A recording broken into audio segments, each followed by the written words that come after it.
fala com as pessoas em geral. Você tem saído muito? Tenho, normal. Mas qual que é o rolê? Você faz rolê de campanha, tipo comício? Como que é? Rolê não. não é rolê, não.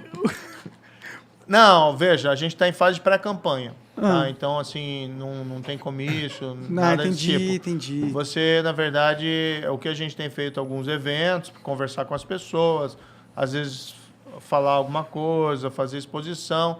Mas eu acho que nessa fase o principal é ouvir. Né? Você encontrar o cara na esquina, você encontrar o cara na padaria. A gente passou aqui antes de vir aqui, comprei um misto quente aqui numa padaria aqui de São Paulo, as pessoas reconhecem, as pessoas devem conversar, o pessoal às vezes quer tirar foto também. É legal isso aí, sabe? Você conversar com as pessoas e você ouvir delas. E o que elas falam pra você? Assim, na média, assim. Olha, o que eu mais ouço é assim, não desista. Ninguém te xinga? É muito raro, viu? Muito francamente. É muito raro, muito raro. Às vezes acontece à distância, às vezes pegam desses militantes malucos e tal. Eu vi o negócio do aeroporto lá, que uma galera te seguiu te xingando. Aconteceu, né? Não, ali o que aconteceu? A gente foi pra Paraíba, né? Pô, foi muito bem recebido na Paraíba. Aí quando desceu no aeroporto, tinha lá 2 gatos pingados. Entendi. Era duas, uma mulher e um cara falando. Né? Tava cheio de gente lá, aplaudindo, gente vindo cumprimentar para tirar foto. Tinha 2 gatos pingados. Só que hoje assim, né? O cara pega um smartphone, coloca perto dele e fala, parece que tem né? Tinha 2 caras lá que... Assim, não tem problema, pode protestar. Você virou... cara, quando você vira candidato, fudeu, né? Cara, por que você fez isso, cara? Sério mesmo. Assim, porque, ó, veja, lá no começo... Você falou várias vezes assim, porra, não quero, em política não vou me candidatar, não vou fazer nada disso, aí o caralho. Daí tu virou ministro, e eu entendo por que você virou ministro. Você acabou de explicar aqui, inclusive, por que você virou ministro e tudo mais. Mas, cara, agora você tá querendo entrar num jogo que... você vai me desculpar, mas tem gente bem mais... Tem lobos muito mais... Tem gente muito mais filha da puta jogando.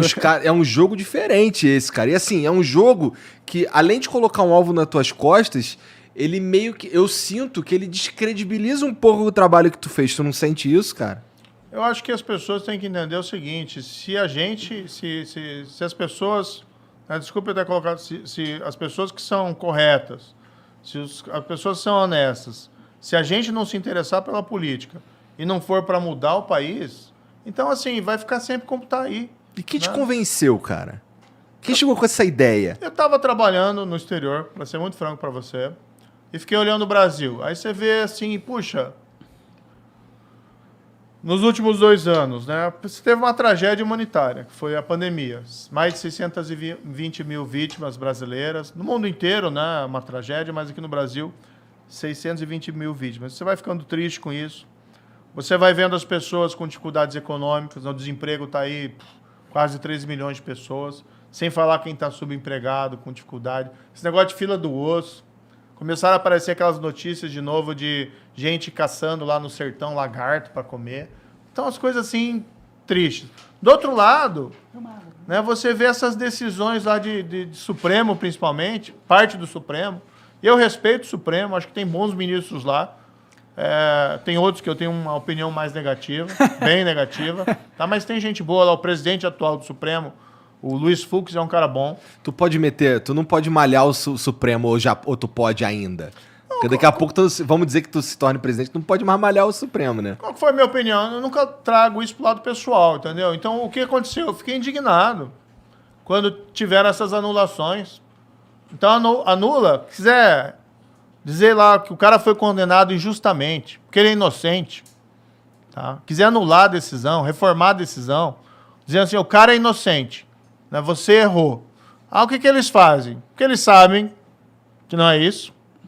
Aí, não podia ter julgado lá em Curitiba, tinha que ter julgado em Brasília. Ou inventam aquela fantasia, ele foi perseguido. Né? Ninguém foi perseguido.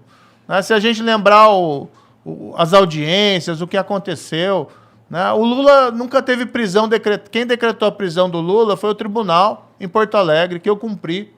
Porque era o certo a fazer. O tribunal decretou para ele começar a cumprir a pena. Você não tem perseguição nenhuma, entendeu? Nunca ouvi um A de mim contra o Lula, naquela época, agora é diferente. Agora é diferente, entendeu? Então eu fiquei lá fora vendo isso, né? Pandemia, gente morrendo. Economia, gente sofrendo, tá? E essa polarização, que aí não sei qual é a opinião de vocês, eu acho que essa polarização nos deixa imbecilizados. A gente não consegue dialogar e discutir as questões racionais. E quando você tem que chegar alguém e diz lá, gente, vamos se acalmar. O teu vizinho não é teu inimigo. O cara que você encontra no clube, porque ele gosta do fulano X ou do Y, não é o teu inimigo. Se você quer ter inimigo, vai pro futebol. E olhe lá, né? Não é inimigo ali, é adversário, torcida. Né? Mas mesmo assim você não cultiva o ódio. Mas o que você vê? Você vê os dois líderes desses extremos, Lula e Bolsonaro, fomentando o ódio. Nós contra eles. É porque eles meio que precisam um do outro, precisam do outro. Eu tava lá no exterior, vendo tudo isso, e fiquei esperando. Durante 2020 e 2021, vai aparecer alguém que consiga arrebentar essa polarização, quebrar essa polarização, para a gente ouvir proposta, projeto, e ouvir fundamentalmente, que eu acho que é importante, a verdade. Vai ter alguém para falar a verdade em 2022? Pô, não apareceu, Igor. Não apareceu ninguém. Aí eu tinha um convite para colocar o meu nome. Um convite antigo? Quando eu saí do ministério, né? Isso foi lá em 2020. Alguns meses depois que eu saí do ministério, eu fui convidado pelo Podemos, né, para, se eu quisesse, ser candidato. E aí eu falei para eles, olha, não sei se vou ser candidato, eu quero seguir minha vida, eu quero um pouco de paz, tranquilidade, quero trabalhar no setor privado, ficar longe dessa confusão. E fui lá. Mas daí eu fiquei observando aquilo, né? E aí, pô, não apareceu ninguém. Aí eu falei, pô, tem que ir, cara. Tem que ir para... e eu acredito nisso. A gente tem que quebrar essa polarização. Isso não é um trabalho para mim, não é um trabalho para o Podemos, não é um trabalho só para os partidos políticos. Tem que ser um trabalho nosso, de todo mundo. Não é o país que interessa. Sim, a gente tenta quebrar essa polarização, trazendo todos os lados para conversar. Meio que a nossa solução para essa coisa toda. Mas eu concordo muito que é um dos maiores problemas do Brasil. Mas, ao mesmo tempo, a polarização é direita e esquerda, certo? Vamos dizer assim. Sim. Eu não posso estar errado, mas te associam mais à direita do que à esquerda, vai. Como que você vai pegar esse público de esquerda e convencer... tipo, na eleição, acho que você não acho que não consiga. Não, eu acho que tem os caras que estão fechados com o PT e acabou. Tem os caras que estão fechados com o Bolsonaro e acabou. E eu acho que tem aí talvez mais de um terço da população brasileira que, porra, não tenho certeza de muita coisa, tudo mais. Eu acho que a gente tá vivendo esse cenário, na verdade. Como que você capta a esquerda? Tipo, como que você pega um eleitor de esquerda pra confiar na tua campanha que vai ser positivo pra ele e os seus ideais de alguma forma? Esse negócio de esquerda e direita hoje tá um pouco confuso, tá? O que eu acho assim? Você tem que pegar o melhor que tem na direita e o melhor que tem na esquerda. E você construir ali projeto e colocar para as pessoas. Eu quero fazer isso, entendeu? Então, por exemplo, uma das coisas que a gente está falando, vamos fazer uma força-tarefa nacional de erradicação da pobreza. Como é que você elimina a pobreza? Vamos ser bastante sinceros. Emprego, tem que crescer a economia, voltar a crescer, tá? E você tem que ter política pública, por exemplo, de educação de qualidade. É assim que você prepara as pessoas para o futuro. Sim, mas você resolve a pobreza a longo prazo, né? Não a exatamente isso que eu estou falando, tá? Aí, bem, existe um problema a curto prazo que você tem que resolver. Não pode dizer para as pessoas, eu vou aliviar a sua situação daqui a 5, 6 anos. Então, qual que é a ideia? A gente cria uma força-tarefa nacional de erradicação da pobreza, que a ideia é mais ou menos criar uma agência lá em Brasília para coordenar os esforços nacionais contra a pobreza. Usar aqueles programas de transferência de renda, assim, Auxílio Brasil, Bolsa Escola, Bolsa Família, mas pegar essas políticas públicas, saúde, educação e emprego e focar naquelas pessoas que mais precisam. Tá? Porque o grande ponto é identificar quem são os mais necessitados, tá? E você identificar o que faz com que essa pessoa não consiga escapar da armadilha da pobreza. É a falta, às vezes, de um emprego, às vezes é uma falta de oportunidade de um treinamento profissional que pode fazer com que a pessoa possa obter uma chance na vida. Às vezes é um tratamento de saúde, a pessoa está incapacitada por algum motivo. E você já tem essas políticas públicas por aí. Só que às vezes elas não chegam nas pessoas que mais precisam. Então a ideia de criar esse grupo, essa força, claro, é uma expressão, né? Força-tarefa. Mas é aquela ideia de ter uma missão. Não vai ser uma força-tarefa como da Lava Jato, que é um grupo de procuradores, evidentemente. Mas a gente pegar o que você tem melhor na administração pública brasileira, na educação, na saúde, na assistência social e botar esses caras juntos. Pensando juntos como você gera soluções de curto prazo e como você faz com que essas soluções cheguem a quem mais precisa. Entendeu? Mas você tem algum exemplo de alguma ideia mais concreta, assim, que você gosta? Que você vê algum Essa exemplo? ideia é bem concreta. Não é concreta, a sua ideia é criar um grupo para enxergar na solução. Não. Na verdade, assim, é o grupo para você pegar essas políticas que já existem, tá? E você levar para aquelas pessoas que mais precisam. Porque o que acontece? É expandir o que já tem, a sua Expandir ideia. não, você fazer com que essas políticas que já existam cheguem àqueles que mais precisam. Você focar. Uma espécie de expansão das políticas. É mais focalização, vamos dizer, porque as políticas já existem. O que acontece, assim, muitas vezes a pobreza gera aquilo que a gente chama da invisibilidade. O cara Fica fora do tá fora do sistema. Ele Sim. não consegue, ele não tem RG, Não tem nada, ele não não tem tem documento, CPF, não tem ninguém energia. sabe onde ele está. Agora, se você for lá na comunidade, né, se você for nas comunidades pobres, todo mundo sabe quem que é o cara que mais está necessitado.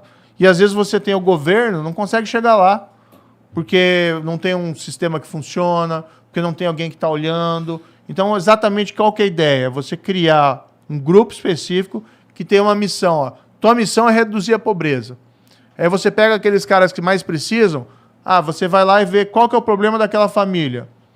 O pai não tem emprego, mas ele pode conseguir se ele tiver um treinamento profissional específico. Então você vai pegar aquele cara e vai providenciar um treinamento profissional específico e encaminhar ele para o emprego ali. Tá? Focar no que mais precisa. Uma parada entendeu? mais personalizada, de caso a caso. Em vez de uma Exatamente. política pública que trata todo mundo igual, trata todo mundo como é. Não, assim, em cada você situação. tem que ter a política universal. Educação pública, por exemplo. Quem quer colocar o filho na educação pública tem que ter essa oportunidade. Claro. Eu estudei em escola pública, por exemplo. Sim. Estudei também em escola privada, mas estudei em escola pública. Você tem que ter escola pública de qualidade. Para todo mundo que Lá em queira. Curitiba tem uma escola pública foda, né? Tem. As filhas do Igor Minhas faziam filhas fizeram lá. Fizeram lá? Minhas filhas estudaram lá. Eu morei lá 4 anos. Foi? E elas estudaram lá durante esse período aí. Porra, eu ficava impressionado com a escola pública lá. Que a minha filha mais velha estudava lá em Santa Felicidade. E, porra, ela tinha aula de tênis. Era algo que me impressionava. Legal. Aí eu ficava, caralho, o CMEI é foda. Não, essa é a questão. Você tem escolas públicas de grande qualidade, mas você precisa, assim, vamos dizer, tem algumas que têm uma qualidade muito ruim. A maioria, né? A maioria. Vou ser sincero, né? No Brasil, Eu vi uma história que me chamou muito a atenção, que foi assim, uma professora de uma dessas comunidades bastante carentes, e foram falar para ela da internet na escola. Que era importante ter internet rápida na escola e tal. Pô, ninguém discute isso. Todo mundo precisa ter internet. E não tem, né? Em grande parte delas. Ou tem uma internet que funciona muito mal. E aí a professora falou para esse cara, né, que falou da internet para ele, falou assim, olha, poxa, internet seria bom, né? Mas o meu problema mesmo são meus alunos que têm piolho e não conseguem prestar Tem coisas atenção ainda na mais aula. fundamentais do que a internet. Tem boa parte das escolas do Brasil não tem... Ih, caralho. Opa, ia fazer aqui uma efeito dramático. Boa parte das escolas do Brasil não tem banheiro, né? E aí, assim, como é que fica? Você tem que equalizar. Mas aí qual que é a ideia? Você tem que ter a política para todos, mas você tem que levar para aqueles também mais necessitados. Agora eu quero ouvir de vocês, como é que vocês foram morar em Curitiba? Lá, qual que é a história? Cara, eu não aguentava mais o Rio de Janeiro. Essa é a verdade. Tudo era caro Sim. pra caralho, calor do caralho, insegurança absurda.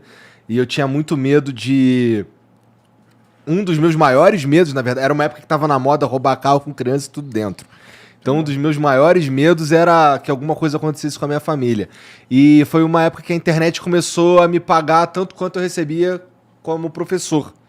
Então eu larguei e fui embora. Aí um amigo meu me convenceu a conhecer Curitiba, fiquei uma semana lá, gostei. Nessa mesma semana eu já aluguei uma casa, no outro mês já me mudei. E aí morei lá 4 anos e só vim pra São Paulo por causa do Flow. Você acostumou com o clima lá? Pô, eu amo aquela cidade. Se eu pudesse morar lá o resto da minha vida, eu morava. Eu amo aquele Concordo lugar. com você, bela cidade. Então. O pessoal fala mal do clima em Curitiba, mas assim... Não, meu problema é os coroas, assim, é o pessoal lá que te olha meio torto. Porque eu ando assim, igual carioca mesmo, de camisa, bermuda, chinelo o tempo inteiro. Pode estar frio, pode estar calor, os moleques aqui sabem. Sério? Teve um condomínio lá que eu morei que a síndica, por assim dizer, primeira vez que eu fui falar com ela, ela me olhou de cima a baixo que assim, o que esse cara tá fazendo aqui no meu condomínio? Aí o pessoal lá em Curitiba lá já me sacaneou bastante. Uma vez eu tava a pé e com o celular sem bateria, aí eu fui pedir uma informação numa banca de jornal, pô, onde é que fica a praça não sei o quê? O cara me mandou pro outro lado de maldade. Eu sou do interior do Paraná, né? Nasci em Maringá, que é uma cidade lá do norte. Tem muita feição paulista, colonização paulista e tal. E no interior do Paraná a gente muito via Curitiba, assim, puxa, com uma certa distância, né? Com o pessoal da capital. Que negócio de capital é o interior, né? Mas fui morar lá em 2002, fiquei daí direto em Curitiba. E assim, puxa, uma coisa que eu gosto é o clima, porque é mais fresco. Eu também gosto. mais Frio é agradável. melhor, sim. O pessoal fala mal, mas por calor, cara. Não, muito pior calor. É. Eu adorava acordar, tipo, 7 horas, 6h30 pra levar as meninas na escola. Olhava o termômetro, 6 graus. Eu, puta que pariu, maravilhoso. Mas aí isso você aqui. ia com camiseta? Daí Ou não? tacava um casaco, pá, porque o frio tu tá. resolve. Agora o calor, meu amigo, não tem como tu arrancar a É pele. difícil. Dá pra pôr ar-condicionado na rua, né? Não dá. Como é que pede água O aqui? Thiago traz pra você. Ah, Thiago, obrigado aí. Mas, cara, a gente tava falando um pouco sobre a O questão... fato de você se tornar presidenciável, pra mim, isso daí é uma doideira, cara. Isso daí, assim, eu não gosto muito de político, sabe? Pra mim, todos são uns filha da puta. Sei. Boa sorte. E, porra, assim, tu falou tanto lá no começo lá que tu não ia virar... E, assim, isso não traz pra você também isso é uma verdade. falta de credibilidade no teu Acho que trabalho? era um contexto totalmente diferente. Veja, eu era juiz dos processos, estava ali aplicando a lei, tá? Mas assim, eu me considero um cara idealista, entendeu? E quem tá Aí- te aí ajudando no chegou- teu programa de governo? Aí, puxa, deixa eu terminar a história. Tá bom, vai. Eu considero idealista. Daí chegou naquele momento que o presidente convidou, cara, eu larguei a magistratura. Eu tinha até uma aposentadoria, entendeu? Se eu ficasse na magistratura ali, mas eu pensei, pô, cara, você vai ficar preso também num trabalho aí, o resto da sua vida, e sabendo que o pessoal pode vir destruir o que você fez, e você tem uma chance de mudar isso e melhorar as coisas do país, eu fui. Eu até abri mão, né? Abri mão não tinha... Eu não tenho tem nem mais como, aposentadoria, não tem como. E agora também estava na área privada lá, tava bem nos Estados Unidos, não tava mal não. Mas aí, cara, você vê o país afundar por conta de Bolsonaro e de Lula, quando você pode fazer alguma coisa, poxa, é difícil você às vezes, entendeu? Não fazer o que você pode fazer, entendeu? Eu acho que tem até um sermão do Padre Vieira aqui do Brasil que ele fala, olha, você é pecado, o pecado de omissão é você não fazer o que você pode fazer, mais ou menos essa linha, sabe? E o meu medo era ficar me remoendo com aquilo. Não sei. É uma decisão que foi difícil mesmo, sabe? Agora, pra a você gente tem um pessoalmente- grupo, né? Tem um grupo. Quem que é teu grupo? Então, eu me filiei ao Podemos. A gente está conversando com vários outros partidos para fazer alianças. E o né? MBL, como que tá essa relação aí? Porque vocês estão próximos, obviamente, né? O pessoal é legal, né? Tem o Arthur, o Val, tem o Renan, tem a Adelaide, tem o Kim Kataguiri. Sim. São pessoas boas. Tem Mas vocês ajudado estão a gente. fechando, né? Eles entraram no Podemos, né? Não foi um negócio assim? Tem uma filiação deles aí quarta-feira. Sim. No Podemos, eles querem também entrar para política. Que é outro pessoal, entendeu? Que eles estavam nesse tal do movimento Brasil Livre, que é meio um movimento de ativismo, vamos colocar assim, político, mas sem eles estarem inseridos na política. Aí, progressivamente, o que eles foram entendendo? Que você não muda as coisas só de fora. Você tem que ter gente boa dentro da política. Porque senão você tem que ter a pressão da sociedade para mudar, mas você precisa ter gente lá dentro também com esse espírito de mudança. Pode ser uma ilusão, pode ser um idealismo mal direcionado. Vai ver que eu li muito gibi em quadrinho quando eu era adolescente. Qual era é teu herói criança. favorito? Batman? Hã? Batman. Eu sempre fui mais herói da Marvel. Cara. Homem-Aranha, então. Pô, tem aquela história, né? Grandes poderes vem grandes Grandes responsabilidades, né? Aqueles gibis antigos dele, do Steve Ditko, né? Que eram do próprio Stan Lee e tal. Mas era mesmo o Homem-Aranha, o teu preferido? Puxa, eu gostava muito, pra falar a verdade, vocês do X-Men. Tá. Você assistia aquele antigão, né? O X-Men. Você lia. No gibi, era a época ainda que era publicado pela editora Abril. Entendi. E era aquele gibizinho, pequenininho. Pode crer. Não era aquele gibi como é hoje, né? Maior. Não, hoje é artigo de luxo. Eu tenho um livrão aqui no Flow, com todos os X-Men antigos juntos. Então eu gostava. Até quando mencionei passando, quando teve aquele Street Fighter contra X-Men vs Street Fighter, Marvel vs Street Fighter. Eu achava o máximo aquilo. Então. Mas assim, isso é uma parte da tua formação, né? Mas eu tive muito sempre esse senso de dever, de responsabilidade e aquela sensação assim que se você não fizer tudo que você pode fazer, de alguma maneira você, sei lá, talvez eu tenha tido uma formação católica muito aquela noção de pecado, sabe? Se você não, cara, se você pode fazer uma coisa, tem que fazer alguma coisa. Vou te fazer uma pergunta incômoda. Claro, diga. Nessa tua, vamos lá, você já como ministro e agora como candidato à presidência e tudo mais, já encontrou muita sujeira, cara, na política, assim, no sentido assim, porque a minha visão, o que eu vejo da política é um teatro desgraçado aquilo ali. Sim, parece tudo mentira, sabe? Parece que as coisas são feitas não pelo bem, não tem muita verdade. Eu não sinto muita verdade em movimentos políticos, sabe? Qual que é a tua percepção nesse sentido? Assim, eu tô falando de partidos, tô falando de, sei lá, até do MBL, essas paradas tudo aí. Eu não sinto muita verdade no que é dito ali, cara. Qual que é a tua percepção sobre isso? Olha, eu acho que você deveria ter, assim, como mote, né, como propósito, você sempre falar a verdade, como político. Acho que você tem um dever de falar a verdade. Até você vê em alguns países aí, o cara quando é pego na mentira, quando ele mente e tal, e acaba tendo que renunciar até o cargo, que é uma coisa grave. No Japão acontece isso, né? O Japão é foda, né? Lá os caras são rigorosaços, agora a gente vê esse primeiro-ministro lá do Reino Unido, né, o Boris Johnson, num escândalo, porque durante a pandemia ele fez festas, né? Entendi, Teve festas. É uma hipocrisia, né? Ele jura de pé junto que não sabe.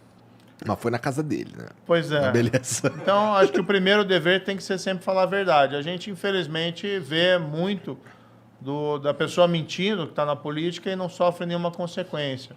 Acho que vai além da mentira. Acho que assim... É meio que um jogo pelo poder para esses caras. Que nem a gente fala assim, tem que seguir a lei.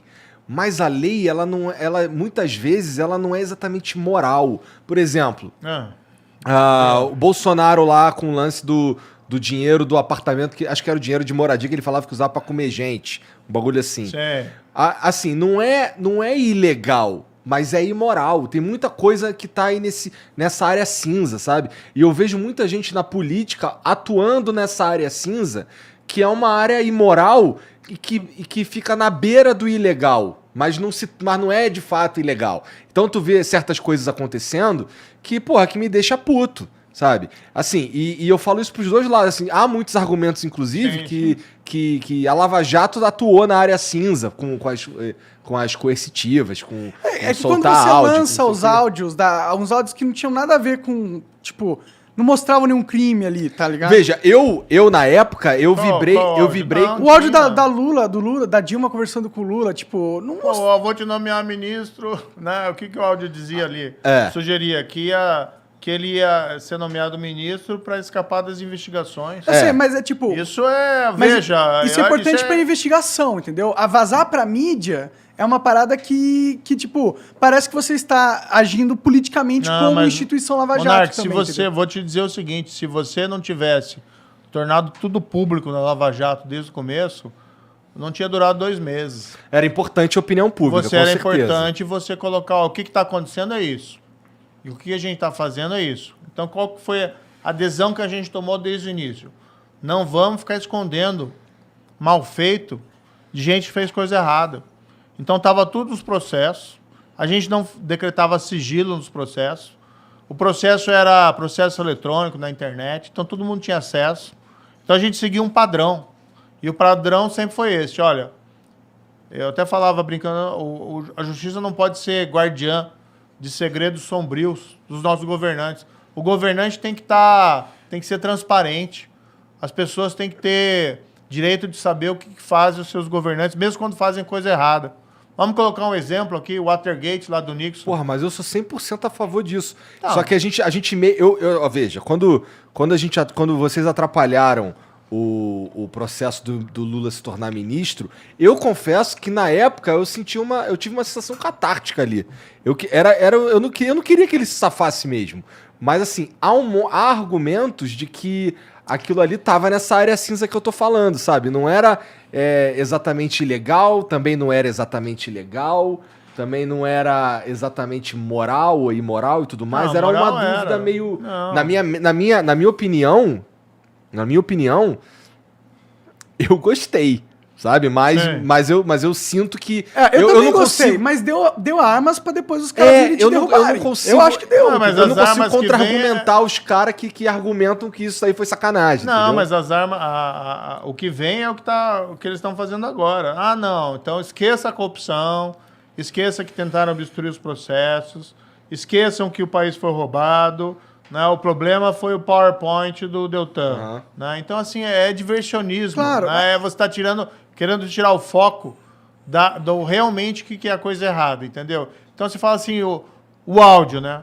Aquele comportamento era correto de nomear o Lula ministro para tirar ele das investigações? Era correto? Mas liberar o áudio era Não, correto mas também? como é que as pessoas iam saber que tinha aquilo lá?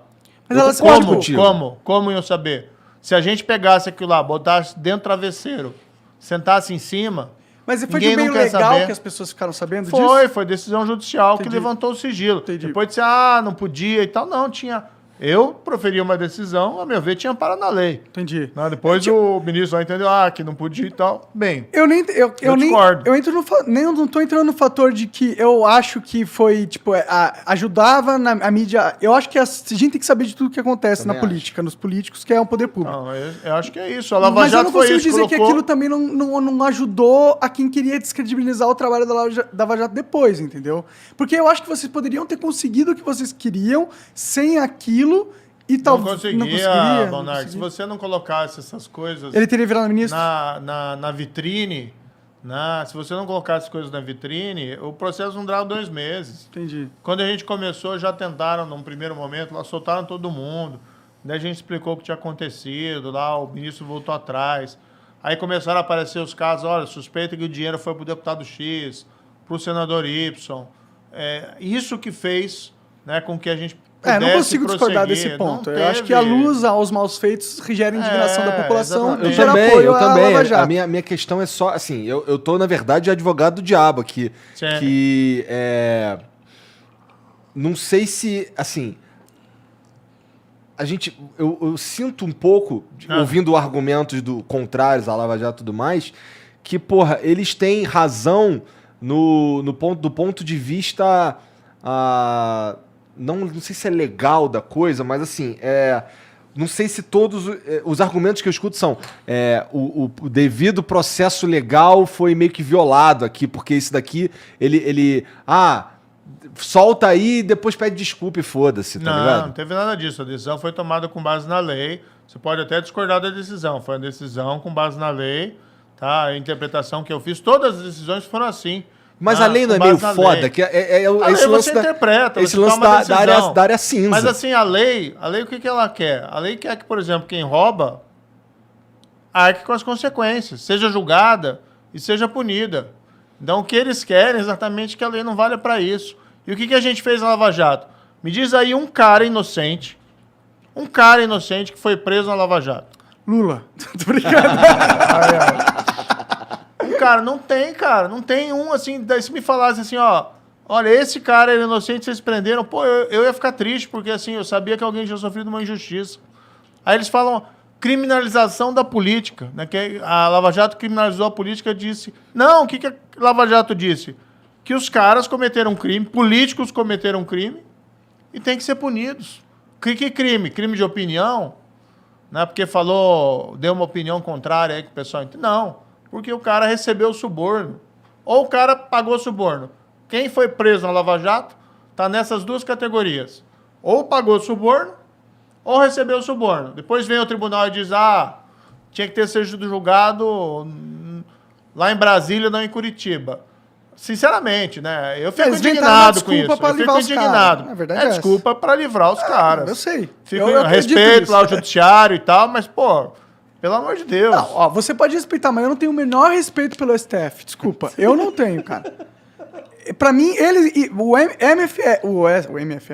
o STF e um bando de mafiosos, eu teria que olhar bem pra ver a diferença. Tá o ligado? duro que daí você teve esse momento do Bolsonaro, que ele atacava todo mundo, e atacava instituições, e falava lá em golpe, não sei o quê. Eu sei, pra você E pegar aí mal, você fica hoje, quando você critica uma instituição dessa, né? O cara quer violar a democracia, essas tô ligado, coisas, entendeu? tô ligado, tô ligado. Então tem que tomar um certo cuidado com isso.